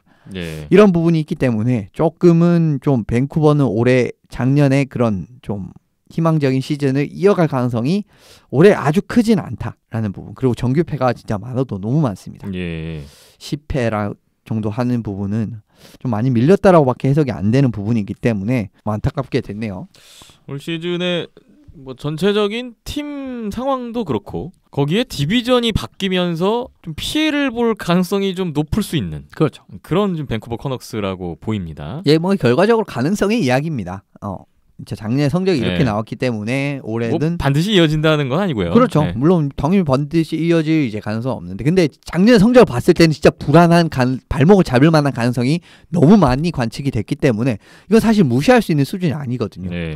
그리고 뭐 이제 그 안 좋은 상황을 타개할 만한 영입이 있었냐라고 하면 솔직히 그렇지도 않고 전반적으로 좀 이제 좀 안타까운 좀 상황입니다. 그렇군요. 자, 밴쿠버가 이 불안 요소를 떨쳐낼 수 있을지 한번 지켜보겠습니다. 스코샤 노르스 디비전 이야기를 나누고 있는데 그런데 지금 시점에서 실제로 이제 많은 전문가들이 이 디비전의 좀 강팀으로 보고 있는 팀은 사실 토론토 메이플 립스거든요. 그렇죠. 근데 오늘 토론토 메이플립스는 또 이현수 기자님이 어떻게 보고 계신지 이것도 좀 안 여쭤보지 않을 수 없어요. 토론토도 지금 성적을 보시면은 그렇게 썩 좋지가 않습니다. 14경기에서 7승 3패 4연장패. 물론 4연장패가 많다. 그리고 연장 많이 끌고 가서 괜찮지 않냐? 그거 맞습니다. 근데 생각보다 성적이 압도적이지 않은 것도 맞죠. 중간 정도입니다. 그렇죠. 네. 승점 18점이면 뭐 공동 2위긴 하지만은 결과적으로 뭐 조금은 아주 막 그렇게 대단하지 않았다라는 부분이 있고, 그리고 이 승점 18점 세 팀 중에 실점이 제일 많았습니다. 예. 위니펙이 27실점, 캘거리가 39실점했는데 토론토 42실점했고요. 결과적으로 이제 골텐딩에서 좀 수비적인 부분이라든지 골텐딩에서 이제 조금 차이가 났다라고 볼 수가 있는데, 전반적으로 제가 생각했을 땐 토론토가 올해 뭐 손턴 선수 영입하고 막 이제 막 아주 요란한 움직임 가져가긴 했습니다. 그러니까 좀 야, 시먼즈도 들어왔죠. 그렇죠. 시몬스 선수 들어왔고, 뭐 레토넨 선수 데려왔고, 바라바노프 선수 데려왔고. 스카에서 뛰었던 바라바노프. 그렇습니다. 들어옵니다. 근데 근본적인 약점 해결되는 영입은 없었습니다. 솔직히 말씀드리면. 제가 이 팀 문제점 뭐라고 그랬죠? 항상 수비. 셧다운 페어 없다. 그리고 수비적인 부분에서 너무 이제 기여할 만한 자원이 적다라는 부분인데, 요거 해결할 만한 자원은 없습니다. 이번에 들어오는 수비수가 템파베이의 잭 보고시언, 캘거리의 TJ 브로디, 그다음에 이제 요케리트 헬싱키의 미코 레토넨, 뭐 이 정도 보이는데요. 물론 이제 브로디 선수가 굉장히 좋은 자원이긴 하지만 브로디 선수도 결과적으로는 2번 페어 정도 수준에서 좋은 자원이에요. 근데 이 팀이 부족한 건 뭐다? 1라인 셧다운 페어 딱 맞춤해줄 만한 셧다운 페어를 역할해줄 만한 수비적인 수비수가 없다라는 거예요. 근데 그런 선수들의 영입은 없었습니다. 그리고 레토넨 선수가 제가 생각했을 때는 NHL에서 KHL에서 보여줬을 만큼의 그만큼의 다재다능함을 보여줄 만한 기대치는 적습니다. 뭐 제가 개인적으로 되게 좋아하는 미코 레토넨 선수인데, 뭐 이 선수가 이제 NHL 데뷔니까 그렇죠. 이거 좀 물음표 아니겠습니까? 뭐 그런 불안감이 있을 것 같습니다. 그렇죠. 그런 부분도 있고요. 전반적으로 좀 영입 자체가 물론 올해는 이제 조금 괜찮기는 합니다. 이제 어떻게 보면은 전반적으로 봤을 때는 괜찮다라고 할 수 있는 부분이 뭐냐면은 이 팀이 템파랑 마찬가지로 템파 같은 느낌으로 좀 이제 터프함이나 이런 걸 조금 보완을 해야겠다. 그리고 이제 좀 근성 있는 좀 선수들을 조금 영입을 해야겠다 해서 결과적으로 시몬스라든지 그런 부분에서 노림수 자체는 나쁘지는 않아요. 그러니까 그런데 지금 말씀드리는 부분은 결과적으로는 컨텐더 그리고 컵을 노려야 되는 토론토의 지금 상황인데, 그거를 해결하기 위해서 영입해야 하는 필요 조건에 들어갈 만한 선수들이 이번 그런 영입은 없었다라는 겁니다. 그래서 제가 이제 생각보다 높은 순위 전망을 못 드리는 부분이 있고, 그리고 그런 부분을 말씀을 드리는 거고요. 물론 이제 토론토 같은 부분도 결과적으로 몬트리올이랑 승점이 4점밖에 차이가 안 나니까 희망은 있죠. 충분히 가능성은 있는 팀이라고 할 수가 있는데, 조금 불안한 부분은 제가 봤을 때는 로스터에 있습니다. 그리고 그 문제점이 해결되지 않았다. 항상 문제로 지적되었던 수비를 보강할 만한 근본적인 해결책은 나오지 않은 것으로 보고 계십니다. 물론 그러니까 토론토가 마이웨이 자기가 가고 있는 길이 맞다라고 생각을 하고 있는 거예요. 지금 그 큰 영입 기조가 결과적으로는 예전에 그런 부분과 크게 벗어나지 않았기 때문에 마이웨이 하고 있는 겁니다. 요 마이웨이가 성과를 볼 수 있을지는 좀 봐야 되는데, 지금까지는 성과를 거두지 못했었고, 그리고 올해도 그 성과를 거둘 만한 충분한 그런 전력이라고 보기는 제가 생각하기엔 좀 보기 어렵다고 생각을 하고요. 칼가르 같은 부분은 밴쿠버에 좀 핵심 자원들을 많이 데려오면서 어떻게 보면은 부족했던 수비진의 부분이라든가 아니면은 주전골을 영입할 만한 자원을 했는데, 저는 마르크 스트렘은 정말 위험한, 어떻게 보면 굉장히 맛있는 음식이지만 좀 위험성도 같이 내재되어 있는 이런 스타일의 선수입니다. 그러니까 주전 권리도 충분히 영입을 할 수가 있는데 팀 시스템에 따라서는 굉장히 크게 무너질 수도 있는 이런 선수인데, 캘거리에서 어느 정도 체제에 딱 맞게 가느냐 요거는 좀 지켜봐야 될 것 같은데, 만약에 마르크 스트렘이 주전 권리로서 해결책이 딱 된다라고 하면은 요 팀도 굉장히 큰 상승을 가져갈 만한 잠재력 자체는 있는 팀입니다. 그런 팀으로 요약을 드릴 수가 있겠고, 에드먼턴이 지난 시즌 정규리그 순위는 이 디비전 팀들 가운데 가장 좋았는데 상대 전적은 매우 안 좋은 결과가 나왔죠. 뭐 시작부터 많은 조롱을 받았죠. 이제 다른 팀들 팬들한테 마이클 스미스랑 재계약을 하면서 많은 조롱을 받았습니다. 골리 보강이 없었다는 거죠, 결국은? 없었죠. 근데 이 팀의 약점은 골리죠. 코스키넨 스미스 유지를 택했습니다. 그렇습니다. 코스키넨이 생각보다 괜찮아요. 근데 그리고 첫 몇 시즌보다는 꽤 좋아졌습니다. 코스키넨도. 하지만 코스키넨도 제가 생각했을 때는 1A, 1B의 1B 옵션 정도로 제일 이상적이지 않나 싶어요.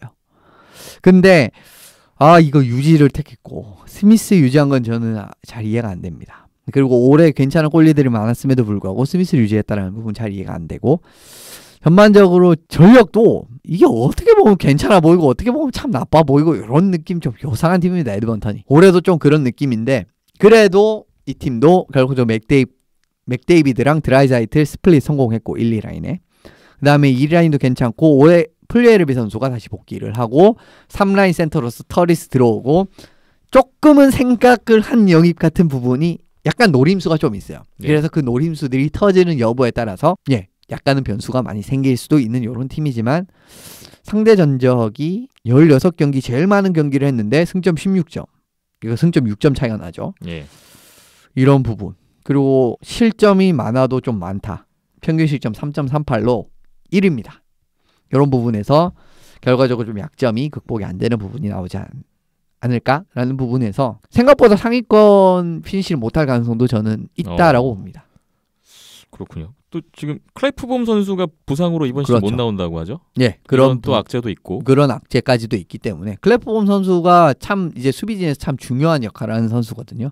이 선수가 또 빠지는 부분도 상당하다라고 저는 생각을 합니다. 좀 에드먼턴도 맥데이빗 드라이사이틀 전성기 안에 우승을 한번 해야 되는데. 근데 이 두 선수 23살, 22살인가밖에 안 됐을 거예요. 아직 물론 시간은 많지만 아주 많이 남았습니다. 근데 뭐 크로즈비 선수 같이 좀 빠르게 풀리는 느낌은 아니에요. 에드먼턴도. 에드먼턴 오일러스. 좀 뭐 극과 극을 달릴 수도 있겠다라는 생각이 드는데 좀 예상하기가 좀 어려운 팀 중에 하나인 것 같네요. 그리고 마지막 오타와인데 드디어 이제 오타와 세너터스 나옵니다. 생각보다 이 팀 괜찮을 수 있습니다. 올해. 전반적으로 영입 자원들이 괜찮았고 다도노프라든지 그다음에 스테펀 선수 영입하면서 센터진 약점 보강했고요. 아니시모프 선수 올해 몸 상태 상당히 좋고 그다음에 좀 팀 내에 좀 젊은 선수 뭐 콜린 화이트라든지 조시 노리스 뭐 이런 젊은 센터들도 올해 뭐 주전 잘 가능성이 있고 그다음에 슈티츠레 선수 올 이번에 WJC에서 대단했거든요. 근데 뭐 1라인 페어 맞춘다는 이야기가 있습니다. 지금 이 선수가 센터로서. 물론 이제 아주 막 어마어마하게 잘할 가능성이 그렇게 높지 않지만 제가 생각해서 한 3라인 센터 정도만 첫 시즌 해줘도 이보다 더 좋을 수 없어요. 그리고 윙에도 뭐 베서슨이라든지 뭐 여러 좋은 선수들이 굉장히 많고 수비진에도 샤보 그 다음에 브란스트램 자리 만약에 잡는데 성공을 하고 자이체프라든지 뭐 이런 선수들이 일부 선수들이 있기 때문에 생각보다 이 팀이 나쁘지는 않습니다. 그리고 머리 선수 들어왔죠. 꼴리가 바뀝니다. 별로 안 좋아하긴 합니다만은 그래도 업그레이드인 건 사실입니다. 크랙 앤더슨보다는 맨 머리가 낫다. 훨씬 낫죠. 라고 보시죠. 훨씬 낫죠. 그거는 뭐 부정할 수 없는 이야기고요. 명백한 약점이 있긴 하지만은 전반적으로 이제 전력 자체가 생각보다 많이 올라오고 젊은 선수들이 올해 얼마나 잘해주는 여하에 따라서 생각보다 다크홀스가 될 만한 가능성 자체는 충분히 있는 팀이라고 저는 생각을 합니다. 오타와. KHL 스카에서 뛰었던 아톰 듀프 선수 듀프 선수 이번에 뭐 KHL에서 뛰던 수비수들이 꽤 많이 갔네요. 몬트리올의 알렉산드르 로마노프 선수 캘거리의 네스테로프도 갔고. 네스테로프 선수 있습니다. 뭐 이런 선수들 뭐 KHL 저희도 계속 다루다 보니까 이 선수들의 활약 여부 오타와에서도 한번 주목을 해봐야 될 것 같고. 물론 이제 밴쿠버보다 막 그렇게 차이 없는데 왜 이렇게 오타와는 좋은 펄 주지라고 하실 수 있는데 그 부분에 대해서 설명을 드리면은.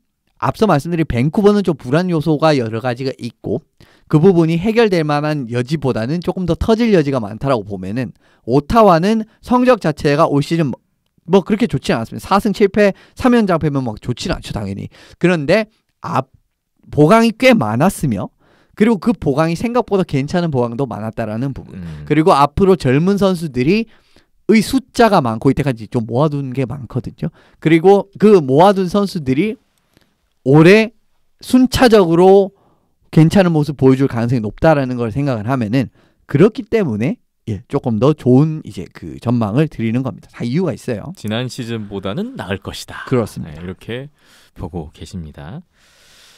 캐나다 디비전이라고 하죠. 캐나다 팀들 7팀으로 구성된 스코시아 NHL 노스 디비전 이야기는 여기까지 하겠습니다. NHL 개막 프리뷰 이제 한 디비전만 남았죠? 잠시 후에 이야기를 풀어보죠.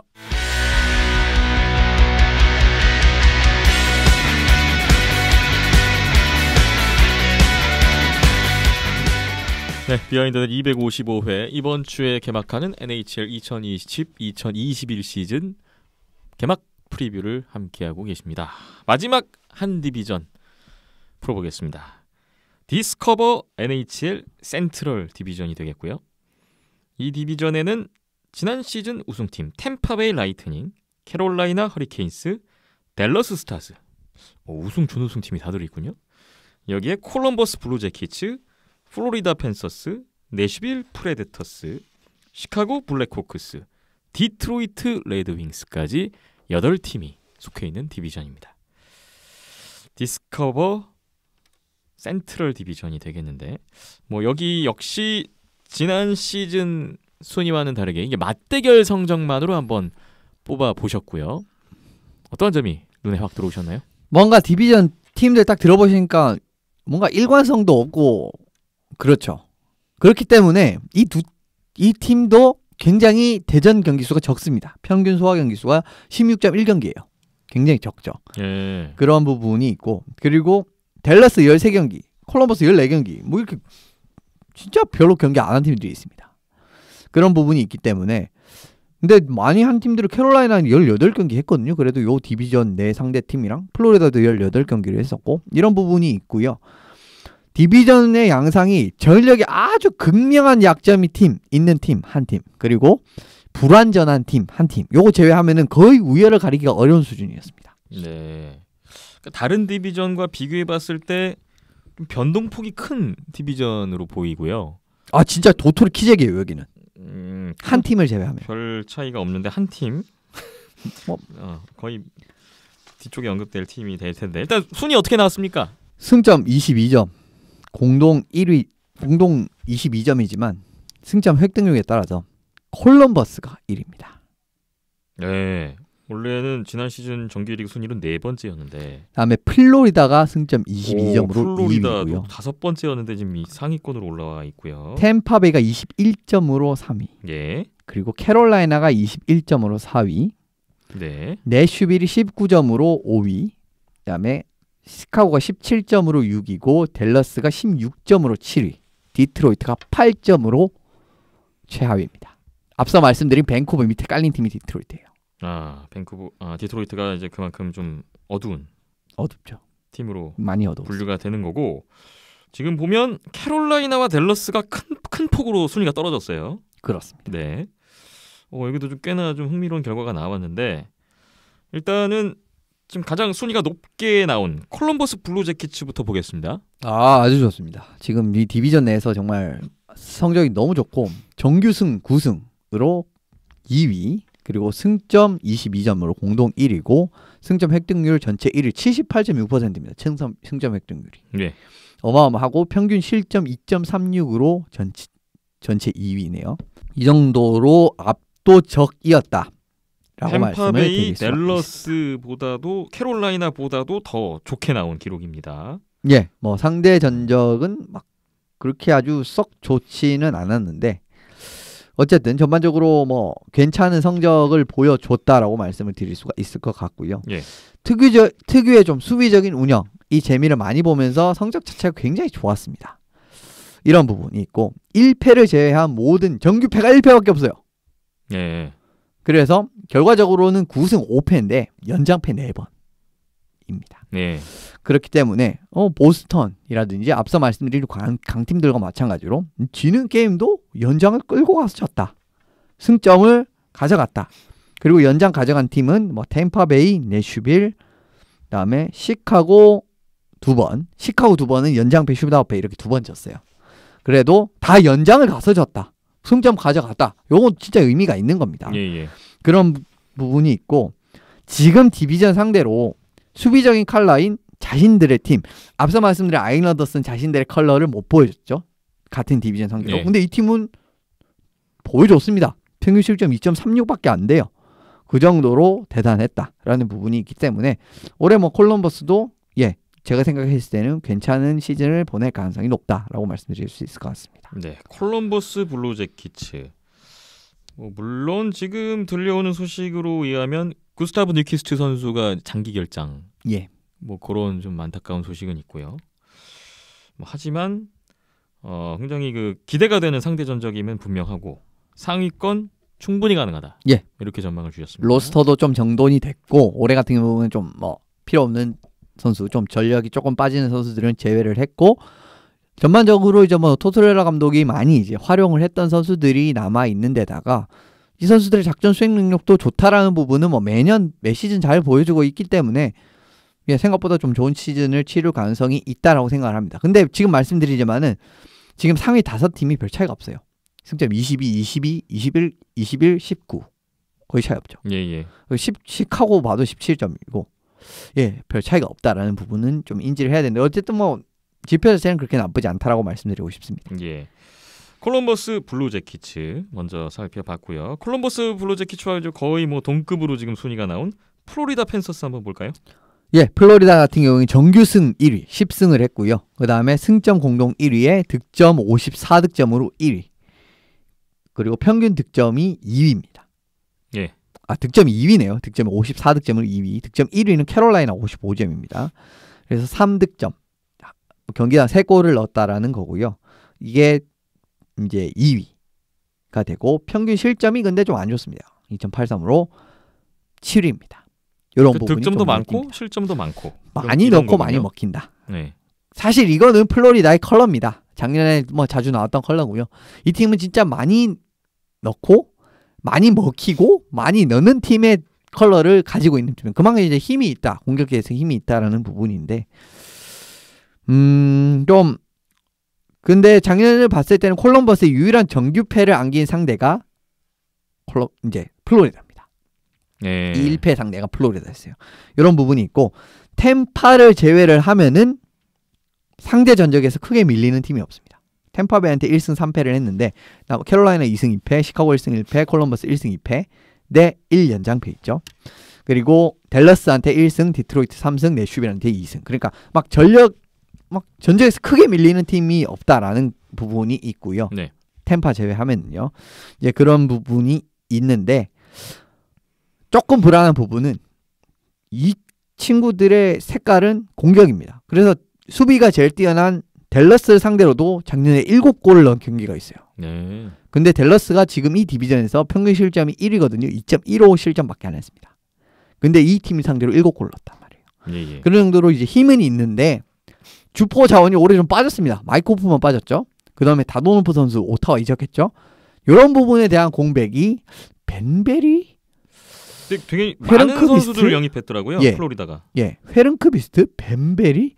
좀 메우기는 어려울 것 같거든요. 네. 어느 정도 메울 수 있지만 조금 100% 대체하기 좀 어렵다라고 봤을 때는 약간은 이 팀도 이제 공격이 완벽하게 작년만큼 수준으로 전개가 될지는 좀 지켜봐야 되지만 그래도 전반적으로 디비전 같은 디비전 팀들을 상대로는 자신들의 컬러 잘 보여줬다라는 부분이 있고 보브롭스키 많이 무너지긴 했습니다만은 뭐 올해는 반등할 여지도 충분히 있죠. 솔직히 말씀드리면 새로운 시즌이고 이런 부분이 있다 보니까 아무래도 좀 지켜봐야 할 팀 군에는 좀 넣을 수 있는 팀인 것 같습니다. 네.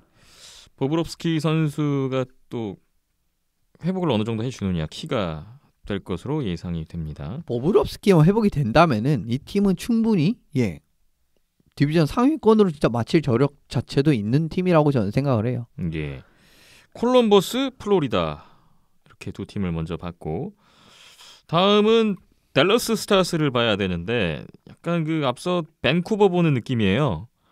상대 전적에서 대폭 순위가 떨어진 댈러스 스타스 지난 시즌 준우승 팀인데 좀 불안 요소가 느껴지는군요. 많이 다릅니다. 근데 밴쿠버랑 성격이 많이 달라요. 네. 왜 이 팀이 순위가 낮을 수밖에 없는 거는 경기를 덜 했기 때문입니다. 단지 그 이유 하나밖에 없어요. 실제로 이제 성적을 따지면은 8승 5패입니다. 네. 결코 나쁘지 않죠. 그리고 승점 획득률이 이 디비전 내에서 3위예요. 그러면 승점은 낮지만 승점 획득률은 다르군요. 그렇죠. 네. 61.5%나 됩니다. 승점 획득률이. 그리고 평균 실점 2.15. 전체 전체가 아니라 이 디비전 전체 디비전 1위고요. 그러니까 밴쿠버랑 많이 성격이 다릅니다. 이제 게임을 덜 했기 때문에 하위권입니다. 예. 요거 부분이 있다라는 부분. 그러니까 단순 수량으로 집계하는 부분에서 손해를 많이 봤다라는 부분. 그래서 제가 이제 평균 실점, 평균 득점을 경기 수가 적은 팀은 이거를 언급을 드리는 부분이 요 이유가 있는 거고요. 댈러스가 평균 실점 1위였습니다. 예. 좀 불안 요소는 있습니다. 예. 네, 솔직히 말씀을 드리면은 무슨 불안 요소냐라고 하면은 공격력이 좀 처참했습니다. 평균 득점이 2.54밖에 안 돼요. 그러면 수비는 뭐 최상이었는데 그렇죠. 공격에서 안 되다 보니 뭐 최상위 순위는 기록하지 못한 걸로 그렇죠. 그렇게 봐야 되네요. 그래서 실제로 작년에 이제 주축 선수 스타 선수들의 스탯이 굉장히 많이 떨어졌습니다. 뭐 세긴, 벤, 그다음에 라둘로프 이런 선수들. 어떻게 보면 이 선수들이 이 팀을 이끌고 나가는 진짜 거의 뭐 경기당 1포인트 이상씩 해주면서 이전 시즌까지는 요 선수들이 3명이 정말 이끌고 나가는 느낌이었는데 다 그냥 공격 스탯이 쭉 하락을 해버렸어요. 네. 이제 이런 부분에서 좀 공격적인 부분에서 문제가 나타날 수가 있고요. 수비만 되고 공격이 안 되는 팀은 항상 가능성 자체는 내포하고 있지만 참 안 좋은 결말을 최근 수시즌간 많이 봤습니다. LA가 대표적이고 그 다음에 애리조나 이런 팀들이 있겠네요. 근데 이런 팀들이 최근 한 두세 시즌 막 그렇게 아주 잘하진 못했죠. 이런 부분이 있는데 이 팀의 결과적인 변수는 플레이오프급 공격력이 수반이 되면은 굉장히 무서운 팀이 될 수 있다. 지난 시즌 플레이오프에서 보여줬던 공격력이 그렇죠. 이번 시즌에 나온다면 예. 그 부분만 어느 정도만 재현을 해낼 수가 있어요. 그게 인상적으로 봤던 게 뭐냐면은 댈러스가 제가 항상 말씀드리는 부분은 이 팀은 한 3연승 하다가 3연패하고 그런다라고 자주 말씀을 드렸습니다. 네. 그러니까 흐름을 잘 타고 연승 연패에 대한 이런 게 많다라는 거고 이제 흐름을 좀 타면은 좀 긍정적으로 쭉쭉 타는 부분. 이게 작년 플레이오프 때 진짜 잘 나왔거든요. 그러니까 올해도 이런 모습을 좀 보여주는 게 이게 수발만 되면 솔직히 말씀드리면 댈러스는 진짜 이 디비전 1위도 충분히 솔직히 가능할 만한 전력이긴 해요. 예. 이제 이런 부분은 좀 지켜봐야 될 것 같고요. 뭔가 이게 분위기를 탈 수 있는 그런 거는 좀 젊은 선수들이 좀 많이 돋보였잖아요. 지난 시즌 그렇죠. 말미에. 그런 선수들이 좀 더 이제 스탠리컵 파이널까지 경험을 한 후에 이제 좀 성장도 기대해 볼 수 있는 부분이 있을 것 같고. 근데 지금 다만 문제는 당장에 직면한 문제는 코로나. 아, 그렇죠. 코로나가 터졌습니다. 지금 댈러스가. 확진자가 선수에서도 나오면서 선수 6명, 코칭 스태프 2명. 그렇죠. 이제 양성이 나와서 지금 플로리다와의 개막전부터 해서 첫 3경기 취소 연기됐습니다. 연기했죠. 이 출발부터 꼬였죠, 조금. 이게 좀 걱정이에요. 당장. 그렇죠, 아무래도. 진짜 이 한 6명 정도 되면은 이제 미룰 수밖에 없거든요, 경기를. 왜냐면 이거는 제가 이제 뭐 KHL 때도 이제 열심히 말씀드리는 부분입니다만은 스케줄이 손해를 볼 수밖에 없어요. 지금 요케리트 보세요. 원정 백투백 해야 됩니다. 예. 지금 요케리트가 2번 이제 그 코로나 확진이 되면서 시즌이 연기가 됐었잖아요. 근데 그거 이제 메꾸려고 그러니까 KHL의 요키리트 헬싱키가 코로나 때문에 못했던 홈 경기를 시즌 후반부에 지금 원정 경기로 대체하고 있어요. 원정 백투백을 해야 돼요. 원정 갔을 때 백투백으로 치르고 있습니다. 그렇습니다. 네. 물론 이제 그러면은 원정팀 입장에서 좀 이제 홈팀 입장에서 부담이 되긴 한데 원정 백투백이 되고 뭐 이거 KHL의 해결책이니까 좀 이제 NHL은 조금 다를 수가 있겠죠. 물론. 그런데 어쨌든 분명한 거는 스케줄 입장에서 왜냐면 미룬 경기를 뒤에 이제 해야 되니까 좋은 게 아닌 거는 분명해요. 분명합니다. 네, 예정대로 못 가는 건 안 좋은 겁니다. 손해가 이제 무조건 나올 수밖에 없는 부분이 있고요. 또 NHL을 제가 생각했을 때 앞으로 이제 코로나 이런 식으로 계속 확진자가 나올 건데 지금 NBA가 지금 굉장히 큰 문제가 나오고 있거든요. 그러게요. 코로나로 인해서 지금 개막하기도 전에 NHL 지금 선수단 내에서 지금 확진자가 나오는 그렇습니다. 바람에 이거 불안합니다. 진짜 지금부터가 중요할 거라고 저는 생각하고 앞으로 이런 거 꽤 자주 보실 겁니다. 아마 적어도 제가 생각했을 때 KHL 느낌 생각하면 한 달에 한두 번 정도 보실 가능성도 있는데 예. 좀 NHL은 어떤 식으로 대처를 할지 좀 지켜봐야 될 것 같고요. 그래서 어쨌든 댈러스는 어쨌든 전력 자체로는 좀 저력은 있습니다. 충분히. 댈러스 스타스는 지난 시즌 이제 도중에 팀을 맡았던 또 그럼에도 불구하고 이제 컵 파이널까지 올려놨던 릭 보너스 감독을 정식 감독으로 선임을 했죠. 선임을 하면서 뭐 발빠르게 준비했던 이번 시즌인데 그렇습니다. 일단은 뭐 좋은 전력을 갖추고 있는 것은 분명한데 당장 이제 코로나19의 이 어떻게 돌파구를 찾아야 될지 이 부분은 좀 당장 풀어야 할 과제로 남아 있습니다. 디스커버 NHL 센트럴 디비전 살피고 있는데요. 이제 이 팀 이야기를 한번 해볼까요? 지난 시즌 우승팀 템파베이 라이트닝인데 이번 주 이제 NHL.com 파워랭킹 1위예요. 그만큼 이번 시즌에도 강력한 우승 후보로 꼽히고 있는 팀이긴 합니다. 캡 상황이 진짜 타이트하게 돌아가면서 이 팀이 전력을 지킬 수 있을까라는 의문이 진짜 많았습니다. 왜냐하면 RFA 프로 풀리는 선수들도 많았고 근데 캡은 한정이 돼 있으니까 게다가 올해 코로나 때문에 전체 캡 상한이 안 올라갔어요. 네. 8,150만 달러로 동결이 돼버렸습니다. 그러니까 이게 더 머리 아픈 상황이 됐는데 쿠체로프 선수가 엉덩이 부상으로 인해서 장기 부상 자명단에 딱 올라가면서 공간을 어느 정도 마련을 하고 어거지로 꾸역꾸역 주축 선수를 다 지켰습니다. 그러면서 전력 유지가 돼버렸어요. 네. 결과적으로는. 쿠체로프 선수만 잃은. 물론 쿠체로프 선수는 정규 시즌에 빠집니다만. 정규 시즌 다 못 나온다는 거죠? 예.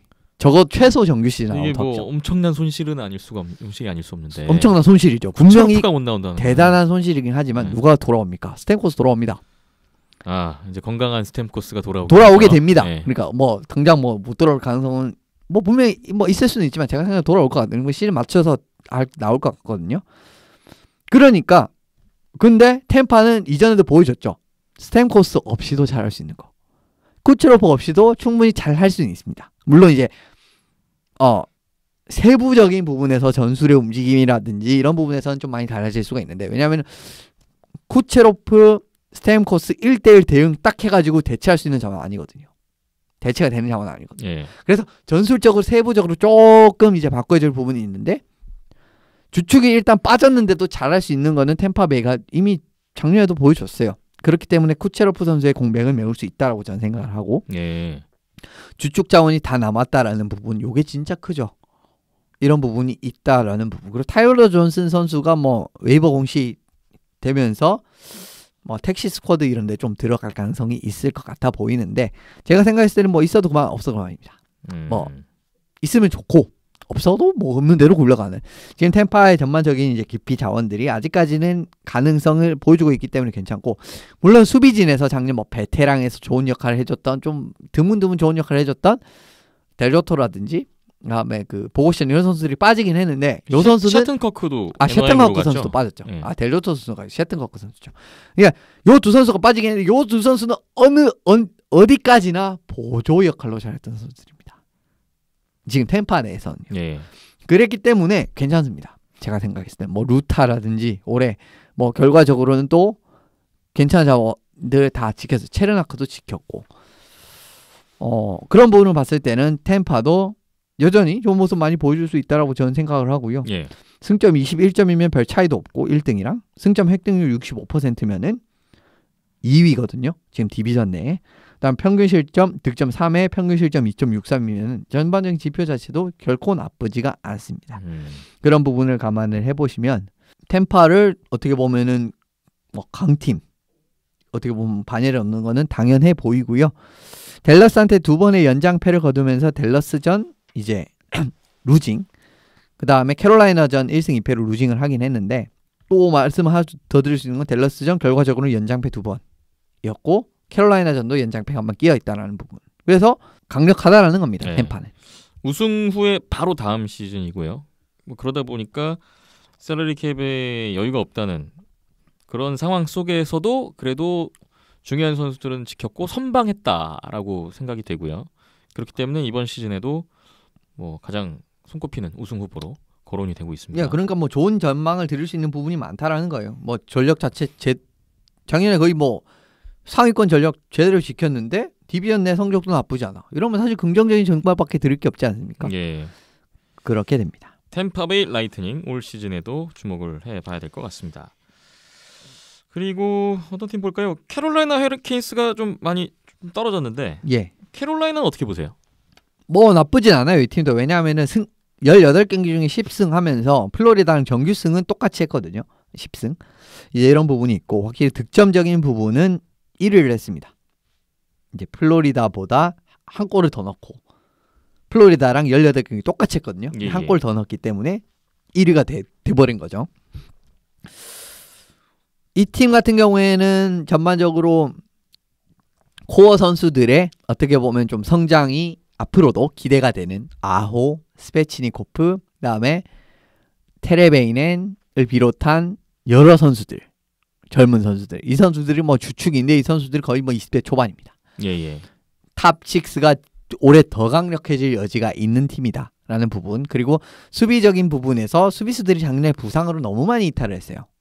브렛 패시 돌아오죠. 패시도 돌아오고 뭐 해밀턴 선수도 있고요. 그러니까 나간 그 부상으로 좀 결정한 선수들 중에 이 선수들이 이제 캐롤라이나의 강점은 수비수들이 공격을 굉장히 지원을 잘해준다라는 부분인데 이런 부분에서 주축 선수들이 수비수 자원들이 돌아온다라면은 굉장히 힘을 받을 수밖에 없는 겁니다.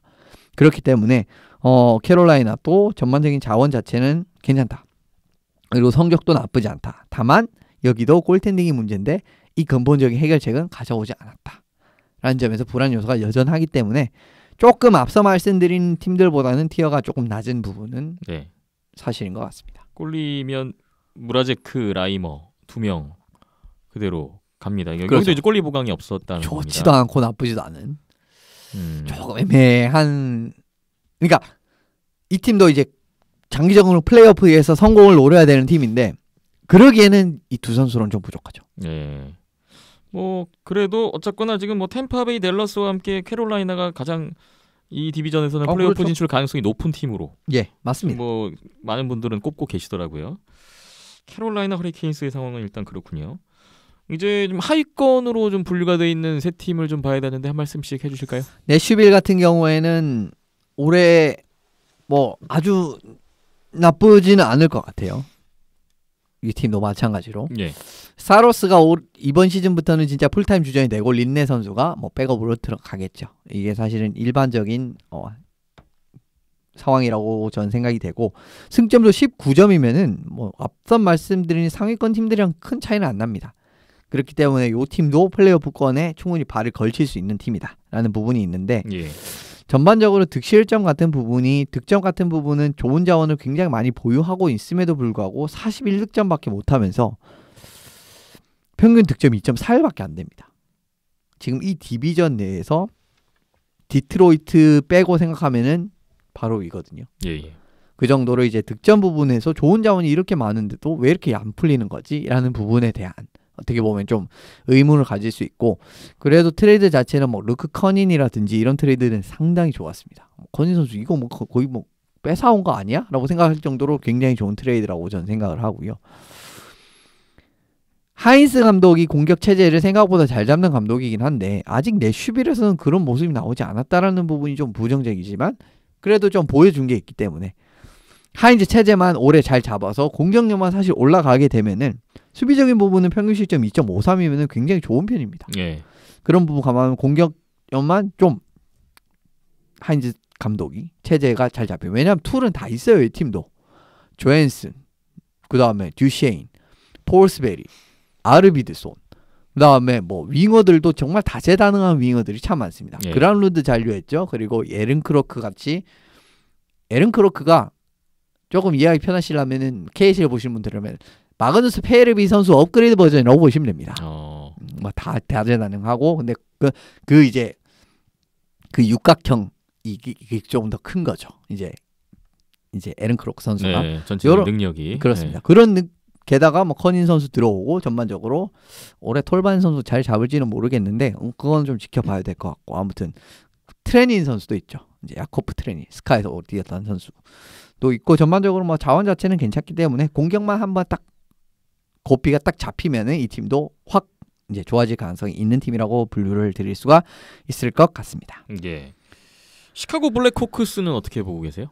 조금은 부정적인 전망을 드릴 수밖에 없습니다. 이 팀 같은 경우에는 일단 사드 선수가 이적을 했고요. 뭐 주축 선수는 잘 지키긴 했는데 8승 8패 1 연장패밖에 안 되는 데다가 시카고의 강점이라면은 아무래도 공격입니다. 진짜 이 팀은 그 콜리턴 감독의 이 뒤를 보지 않는 공격력. 뭐 수비까지 아주 굉장히 적극적으로 공격 가담시키면서 공격으로 아주 그냥 찍어 누르는 팀이라고 할 수가 있는데 평균 득점이 디비전 내에서 2.47밖에 안 돼요. 막혔다라는 거죠, 완전. 이 디비전 상대로는. 의도대로 안 된 기록입니다.